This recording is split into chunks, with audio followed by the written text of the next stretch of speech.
listening to the Bots and Bosses podcast, the only show where robots and humans attempt to work side by side. Presented by John Binks, technologist, author, and your AI Ringling tour guide. So, buckle up and let's deep dive. Welcome to the Bots and Bosses podcast, presented by John Binks. This is episode 30. And originally aired on January 15th, 2026. Today's show is sponsored by Titan Technologies, shaping the future through innovative and transformational solutions. Check out their website at www.titantechnologies.com. So today we are diving deep into, well, a pretty seismic shift happening at the intersection of AI, global business, and maybe most importantly, your career. Exactly. The big takeaway from CES 2026 wasn't some new gadget. It was more like a fundamental declaration that the career path you thought you were on, it's gone. And our source material for this is just exceptional. We're drawing from a live taping of the All In podcast. Yeah, with some real heavyweights. Bob Sternfels from McKinsey & Company. And he met Taneja, the CEO of General Catalyst. So you have the people advising the world's biggest companies and the people funding the disruptors all in one room. Which is perfect for our mission today. So for you listening, we're trying to do three things. First, really understand why everything is speeding up so much. It's less evolution, more warp speed. Right. And second, we'll look at what leaders are doing about it or, what they're failing to do. And finally, the most important part, what skills do you actually need to develop right now to survive in this new, what they're calling learning economy? So let's start with that speed, that acceleration, because the feeling from CES was different this year. Oh, absolutely. AI wasn't just a theme, it was the theme. Sternfels made this massive claim. He said, AI's total impact is going to dwarf the PC, the cloud, the internet, and mobile combined. I mean, that sounds like hyperbole. It does. Until you look at the timeline they're using, they've literally created a historical marker. The BCS thing. Exactly. Yeah. Before ChatGPT and after ChatGPT, they're saying the last 2 or 3 years are fundamentally different from the entire 30 years of their careers before that. So what really defines this after ChatGPT world? It can't just be faster software, can it? The defining characteristic is this incredible compression of value because, and this is the key phrase, code self-writes. In the BC world, value was always bottlenecked by human effort, by people coding, testing, all of that. In the AC world, that bottleneck just kind of dissolves. And we have a perfect example of that in the numbers, the Anthropic story they shared. It's the perfect snapshot. Anthropic, they build these big language models. They were already doing great, 10 times year-over-year growth to about 80 million. Which is already fantastic. Fantastic. But then, almost overnight, they projected another 10-fold growth for the next year. That kind of geometric progression is just, it's something we haven't seen before. 10 times and then another 10 times. In months, not years. That just changes the rules for every other company out there. It does, and it directly hits their valuation. You saw it jump from, 60 billion to potentially hundreds of billions. And this isn't just pie-in-the-sky stuff. This is based on real adoption. Exactly. But here's the kicker for you, the listener. If a competitor can create value that fast, how can a big traditional company, a bank, a manufacturer, how can they even make a 5-year plan anymore? You're competing against machine speed, and the tech you just invested in could be obsolete in 18 months. Which leads us right to the big corporate problem. If there's so much opportunity, why are so many big non-tech companies just stuck? It's a paradox, right? Yeah. Extreme opportunity meets extreme paralysis. And this is where the McKinsey insight is so critical. They see this debilitating tension in almost every big company's C-suite. A stalemate, they called it. A stalemate, mostly between the CFO and the CIO, the chief financial officer and the chief information officer. Okay, break that down for us. What's the fight about? Well, the CFO is looking at the quarterly numbers, at shareholder demands, and they see these massive AI pilot projects. Millions of dollars. And they're asking, where's the immediate ROI? We're not seeing it. Can we just pause the spending for a bit? Which seems reasonable, right? You can't just throw money at every new tech. You'd go bankrupt. It seems reasonable, but then on the other side, you have the CIO just sounding the alarm. Saying this is an existential risk. Exactly. The CIO is arguing that pausing, that hesitating, that's the single most dangerous thing they can do. Because while they wait for a perfect business case, their competitors are moving at machine speed. So the real verdict is that companies have to stop seeing AI as just another tool for, cutting costs. It's not about optimization anymore. It's a mandate for a fundamental restructuring of the entire business. And that idea of transformation is actually changing the whole venture capital game, right? Taneja from General Catalyst talked about this. Yeah, the old VC playbook was you fund the barbarians at the gate.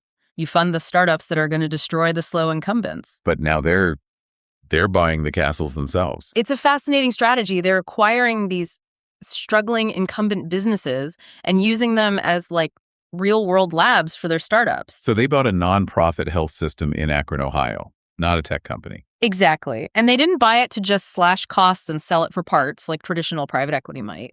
They bought it to give their AI startups immediate market access. A high-stakes playground. A very high-stakes playground. So a startup with an AI for hospital scheduling or for billing can deploy their solution at scale right away. So the startup gets real-world data, and the struggling hospital gets a complete tech overhaul. Precisely. It turns a declining asset into a resilient one. It's a whole new asset class built on transformation, not just optimization. And that push for transformation brings us all right back to the individual, to you, because that old social contract, learn once, work forever, it's over. It is completely obsolete, and we can actually quantify how fast your skills are decaying. Okay, so what is the half-life of a skill in 2026? Well, 30 years ago, when you learned a new skill, it gave your employer about a 7-year return on investment. Today, Less than 4 years. 3.6 years to be exact. It's been cut in half. Just think about that. You spend a year mastering something complex, and in just 3.5 years, it's already halfway to being irrelevant to your employer. Which is why this idea of continuous, relentless reskilling isn't just a buzzword. It's the new baseline for survival. And we have the perfect example of this from inside McKinsey itself, the 25 squared statistic.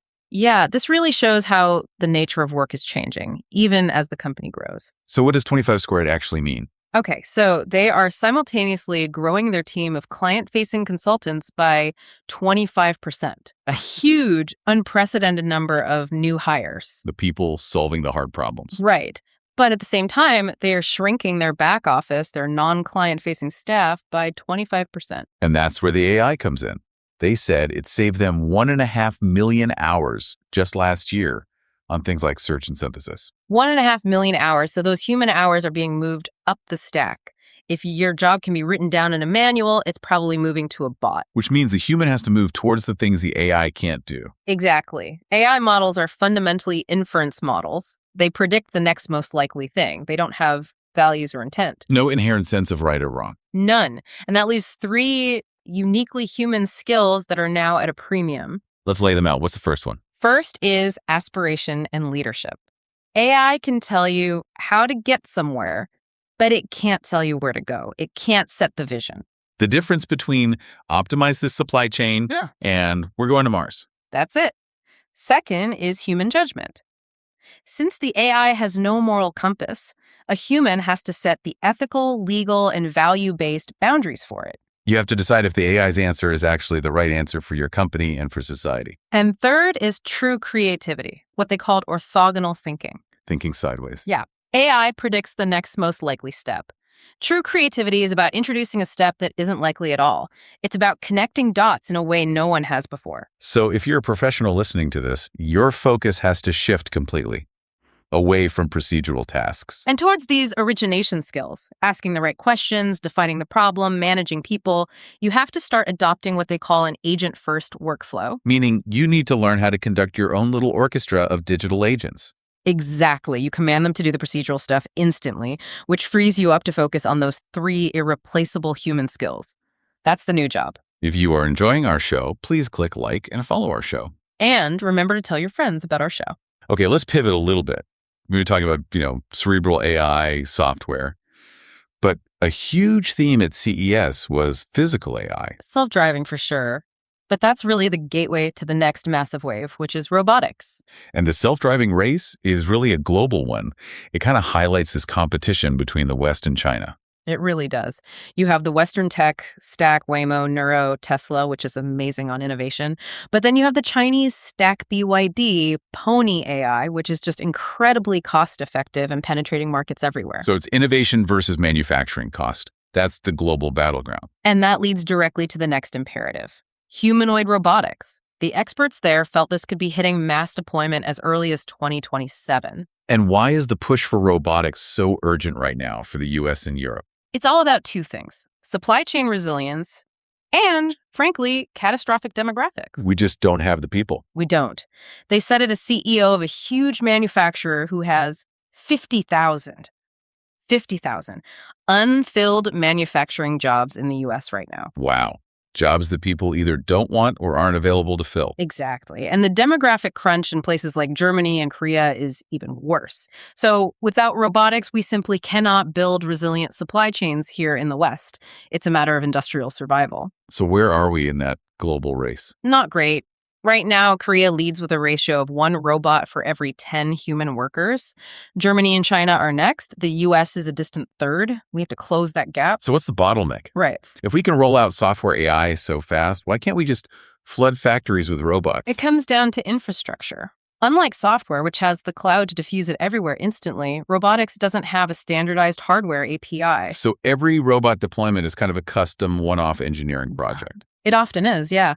And that slows everything down. The software brain is getting smarter and smarter, but the physical body and the infrastructure to connect it all, that has to catch up. So to wrap this deep dive up, the main takeaway is pretty stark. The 40-year career is dead. Completely. Your success now depends on relentless reskilling, and your real value is in those 3 things AI can't do: aspiration, judgment, and creativity. And for companies, the margin for error is gone.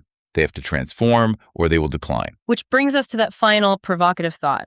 It's about a total change in how we think and how we teach. Okay. We have to start training people to just be a part of the orchestra, one person playing one instrument with a fixed skill. Right. We need to start training everyone to be the conductor of their own orchestra of AI agents. Your skill won't be playing the violin. It'll be managing and commanding a whole suite of digital capabilities to create something amazing. That's the future. Today's show was human-inspired and powered with AI assistance. Be sure to visit us, www.botsandbosses.com. Remember, the bots are getting smarter, but you're still the boss. Well, that's a wrap of this episode of the Bots and Bosses podcast. Enjoyed the show? Don't just listen. Follow the Bots and Bosses podcast and connect with John Binks online. Remember, the bots are getting smarter, but you're still the boss. For now, see you next time.